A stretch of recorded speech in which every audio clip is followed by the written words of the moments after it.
Hello everyone, यह video उन लोगों को देखनी चाहिए जो एक नया बिजनेस स्टार्ट करने की सोच रहे हैं या फिर जो पहले से कोई कारोबार कर रहे हैं, क्योंकि दोस्तों इस वीडियो में हम देखेंगे top 10 underrated skills for business beginners. ये वो स्किल्स है जो हर उस व्यक्ति को अपने अंदर डेवलप करनी चाहिए जो व्यक्ति एक महत्वपूर्ण बिजनेस स्टार्ट कर उसे सफल बनाना चाहता है। वीडियो में हम नंबर्स के लिए स्किल्स की जगह पॉइंट शब्द का इस्तेमाल करने वाले हैं। First point, commercial thinking skills, मतलब आपको कोई भी बिजनेस स्टार्ट करने से पहले अपने अंदर व्यावसायिक सोच विकसित करनी होगी।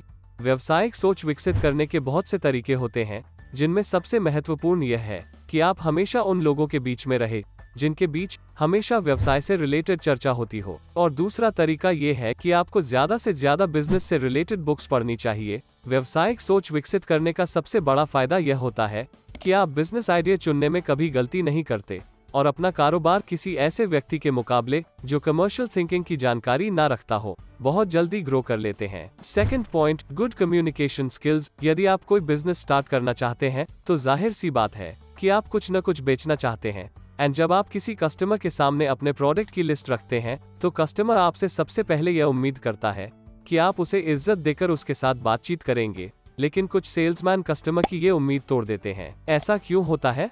ऐसा इसलिए होता है क्योंकि कुछ सेल्समैन के पास गुड कम्युनिकेशन स्किल्स नहीं होती, मतलब उन्हें ये पता ही नहीं होता कि कस्टमर से कैसे बात की जाती है। यह बात हमेशा याद रखें कि जब आप किसी को कुछ बेचने की या फिर उसे कन्विंस करने की कोशिश करते हैं तो आपको निश्चित रूप से अच्छे संचार कौशल का प्रदर्शन करने की आवश्यकता होती है और विभिन्न प्रकार के लोगों के साथ उचित रूप से बात करने के लिए भी संचार कौशल मतलब कम्युनिकेशन स्किल्स की आवश्यकता होती है। अब सवाल आता है कि हम कैसे खुद में गुड कम्युनिकेशन स्किल्स डेवलप कर सकते हैं।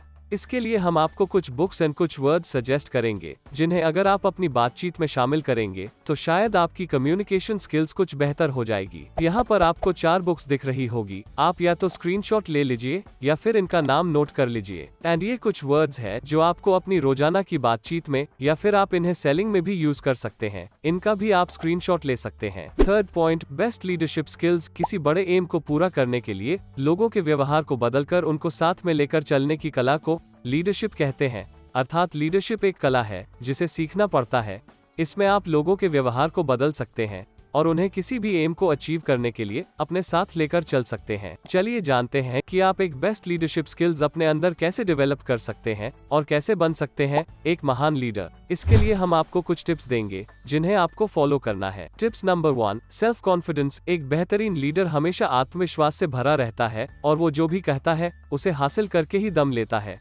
इसलिए आपको सबसे पहले अपने अंदर आत्मविश्वास पैदा करना होगा, जिसके लिए आप the power of self confidence book पढ़ सकते हैं। Tips number 2, self motivation. वही व्यक्ति खुद को मोटिवेट कर सकता है जिसकी सोच सकारात्मक हो, क्योंकि सकारात्मक व्यक्ति कठिनाई आने पर उसका हल सोचता है और यदि समस्या का हल नहीं मिलता है तो वह किसी दूसरे रास्ते से उस समस्या का हल खोजने की कोशिश करता है, पर वो अपना लक्ष्य नहीं बदलता है। जो व्यक्ति स्वयं को अपने लक्ष्य के प्रति प्रेरित कर सकता है तो वो दूसरों को भी कोई भी काम करने के लिए प्रेरित कर सकता है।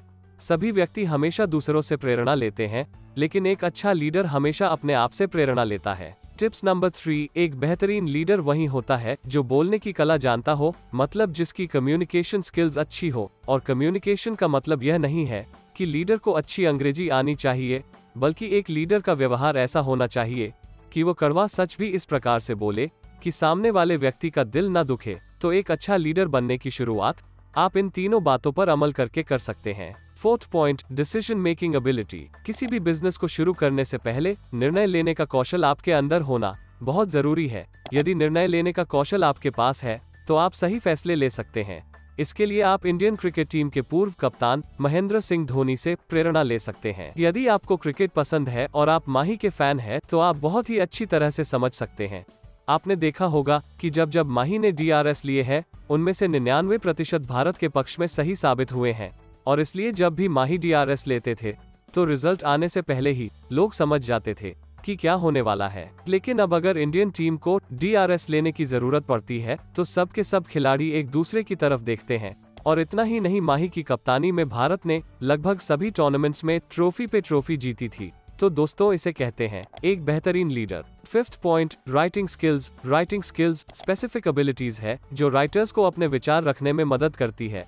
अगर आप अपनी राइटिंग स्किल्स इंप्रूव कर लेते हैं तो आप अपने कारोबार के सभी पहलुओं को बड़ी ही आसानी से लिख पाएंगे। आगे हम आपको कुछ टिप्स देंगे जिन्हें इम्प्लीमेंट करने से आप अपनी राइटिंग स्किल्स को बहुत हद तक इम्प्रूव कर सकते हैं। Tip number 1, do your research. कुछ भी लिखने से पहले अपने लिए उस टॉपिक से रिलेटेड सभी आवश्यक जानकारी इकट्ठा कर लें। Tip number 2, create an outline. अपना आर्टिकल पूरा करने से पहले आपको एक रूपरेखा तैयार कर लेनी चाहिए। इससे आपको अपने विचारों को व्यवस्थित करने और एक कॉम्प्लेक्स मैसेज को तोड़ने में मदद मिल सकती है। Tip number 3, use simple vocabulary. आपको लिखते समय बिल्कुल सिंपल शब्दों का उपयोग करना है, जिससे कि लोगों को आपके द्वारा लिखे गए आर्टिकल बिना दिक्कत के समझ में आ सके। 6th point, listening skills. एक बेहतरीन बिजनेसमैन बनने के लिए आपको बोलने से ज्यादा सुनने की आदत डालनी होगी। इससे यह फायदा होता है कि जब हम कम बोलते हैं और सामने वाले की ज्यादा सुनते हैं, तो हमें उस व्यक्ति के बारे में बहुत सी बातें पता चलती है, जिनकी मदद से हम कस्टमर से एक अच्छी रिलेशनशिप बनाकर उसे अपना प्रोडक्ट सेल कर सकते हैं। 7th point, financial skills. अपना कारोबार शुरू करने से पहले आपको फाइनेंशियली नॉलेज होना बहुत जरूरी है, अन्यथा कोई भी आपकी नादानी का फायदा उठा सकता है। फाइनेंशियल स्किल्स आपके बिजनेस के अंदर फाइनेंशियल स्टेबिलिटी बनाए रखने में काफी कारगर होती है। इसलिए यदि आपको फाइनेंशियल नॉलेज नहीं है तो बिजनेस करने से पहले इसकी पूरी जानकारी हासिल करें। 8th point, ट्रस्टेबिलिटी। कारोबार में विश्वास सबसे बड़ी चीज है। यदि आपको किसी पर भी विश्वास करना अच्छा नहीं लगता है, तो आप बिजनेस में कभी भी सक्सेसफुल नहीं हो सकते हैं, क्योंकि बिजनेस में बहुत से काम होते हैं जिन्हें आप नहीं कर सकते, वो आपको किसी ना किसी से तो करवाने ही पड़ेंगे। और यदि आप उन व्यक्तियों पर भी विश्वास नहीं करेंगे जो आपके काम में आपकी सहायता करते हैं, तो आप खुद ही सोचिए कि आप बिजनेस में सफल कैसे हो सकते हैं। इसलिए आज से अपना नेचर सभी पर विश्वास करने वाला बनाइए, ताकि लोगों को लगे कि आप उन पर विश्वास करते हैं। इससे ये होगा कि लोग आपका काम दोगुनी मेहनत से करेंगे। 9th point, public speaking skills. यह स्किल्स एक बिजनेस के लिए उतना ही मायने रखती है जितना कि किसी भी वाहन को चलाने के लिए पेट्रोल मायने रखता है। पब्लिक स्पीकिंग एक सॉफ्ट स्किल्स है जिसके लिए एक्सीलेंट कम्युनिकेशन स्किल्स मतलब उत्कृष्ट संचार कौशल, उत्साह और लोगों के साथ जुड़ने की आवश्यकता होती है। हम आपको अपनी पब्लिक स्पीकिंग स्किल्स इंप्रूव करने के लिए कुछ टिप्स बताएंगे, जिनसे आप यह जान पाएंगे कि पब्लिक स्पीकिंग के दौरान आपको किन किन समस्याओं का सामना करना पड़ता है और आप उन समस्याओं से कैसे बच सकते हैं। Tip number 1, nervousness is normal. कुछ लोगों को पब्लिक के सामने बोलने से डर लगता है, तो कुछ लोगों को शारीरिक प्रतिक्रियाएं महसूस होती है, जैसे दिल का धड़कना और हाथ कांपना आदि। इन भावनाओं को इस बात से ना जोड़े कि आप खराब प्रदर्शन करेंगे, बल्कि इसके बजाय आपको इस बात पर ध्यान देना चाहिए कि यदि आप पब्लिक स्पीकिंग करने से डरेंगे, तो आप दूसरों को अपने प्रोडक्ट या सर्विसेज के बारे में कैसे बताएंगे। और जब तक आप लोगों को अपने प्रोडक्ट की डिटेल्स प्रोवाइड नहीं कराएंगे, तो जाहिर सी बात है कि कस्टमर आपका प्रोडक्ट नहीं लेगा। ये बात सोचकर आपको अपने आप को पब्लिक स्पीकिंग के लिए मोटिवेट करना होगा। Tip number 2, know your customer. ये बात हमेशा याद रखें कि लोगों को आप में या आपकी कहानी में कभी भी इंटरेस्ट नहीं होता। वो हमेशा अपने फायदे की ही बात सुनना पसंद करते हैं। इसलिए आप जब भी पब्लिक स्पीकिंग करें तो सीधे मुद्दे पर आएं और आखिर तक सिर्फ ऐसी बातें करें जिससे कस्टमर्स को फायदा होता हो। Tip number 3, use humour, tell stories and use effective language. अगर आप अपनी प्रस्तुति में एक मजेदार किस्सा डालेंगे, तब आप निश्चित रूप से अपने दर्शकों का ध्यान खींचेंगे। दर्शक आमतौर पर भाषण में एक व्यक्तिगत स्पर्श पसंद करते हैं और एक कहानी यह सब प्रदान कर सकती है। तो यदि आप अपनी पब्लिक स्पीकिंग स्किल्स इंप्रूव करना चाहते हैं, तो आपको इन तीनों बातों पर गौर करनी चाहिए। 10th point, sales skills. Sales skills develop करे बिना आप किसी भी बिजनेस को सफल नहीं बना सकते, क्योंकि बिजनेस में सबसे इम्पोर्टेंट अगर कोई चीज है तो वो है सेल्स। और यदि आपको कोई भी चीज बेचनी ही नहीं आती है, तो आप चाहे कितना भी अच्छा प्रोडक्ट क्यों ना बना लें, आप उसे बेच ही नहीं पाओगे। और जब तक बेचोगे नहीं, तब तक सफल होंगे नहीं। अब सवाल आता है कि हम अपनी सेल्स स्किल्स कैसे इंप्रूव कर सकते हैं। Some tips for improve your sales skills. Tip number 1, understand the customer. एक अच्छा सेलिंग पर्सन बनने के लिए यह बहुत जरूरी है कि आपको यह पता होना चाहिए कि आपका कस्टमर आखिर आपसे चाहता क्या है और आपका कस्टमर कौन है। क्या आप जिस प्रकार की सर्विस दे रहे हैं उसी प्रकार की सर्विस उसने कभी ली है, या फिर वो आपके जैसी सर्विस को पहली बार ले रहा है। पिछले सर्विस प्रोवाइडर से वो क्यों किनारा कर रहा है, या पहले वाले सर्विस प्रोवाइडर से आखिर उसे क्या शिकायतें रही हैं, और अभी वो आपसे कौन कौन सी उम्मीदें रख रहा है। इस प्रकार के रिसर्च करके ही आप बेस्ट सेलिंग पर्सन बन सकते हैं। Tip number 2, always pay attention to the language. जब भी आप किसी कस्टमर को अपने सर्विस लेने के लिए मनाने की कोशिश कर रहे हो, तो हमेशा अपनी भाषा पर गौर कीजिए। यह भाषा कभी भी ऐसी नहीं होनी चाहिए कि उन्हें ये लगे कि आप पर कोई हुक्म चला रहा है, और यह ऐसा भी नहीं होना चाहिए कि उन्हें ऐसा लगे कि आप उनके सामने अपनी सर्विस लेने के लिए गिड़गिड़ा रहे हैं। अपनी सर्विसेज को लेकर आत्मविश्वास की भावना आपकी बातों में हमेशा झलकनी चाहिए। इसके बिना कभी भी आप ग्राहकों को अपनी सर्विसेज लेने के लिए राजी नहीं कर सकते। आपकी भाषा में शालीनता होनी चाहिए, लेकिन इस बात का हमेशा ध्यान रखें कि सिर्फ सेल्स बढ़ाने के लिए आप ओवर कॉन्फिडेंस के शिकार न हो जाएं। इसका मतलब यह है कि आप सर्विसेज के बारे में बढ़ा चढ़ाकर झूठी बातें अपने कस्टमर को बताएं और बाद में उन्हें पूरा ही न करें।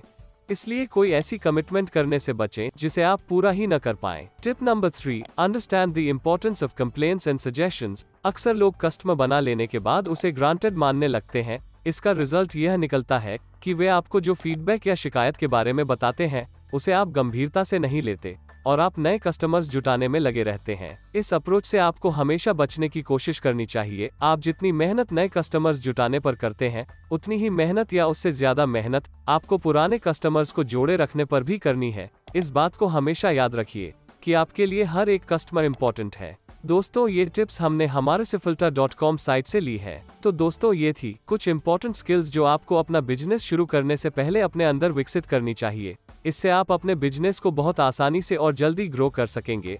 अगर आपको वीडियो अच्छी लगी हो तो लाइक एंड सब्सक्राइब जरूर करें, क्योंकि आपको हमेशा हमारे चैनल पर बिजनेस एंड सक्सेस से रिलेटेड कंटेंट मिलता रहता है।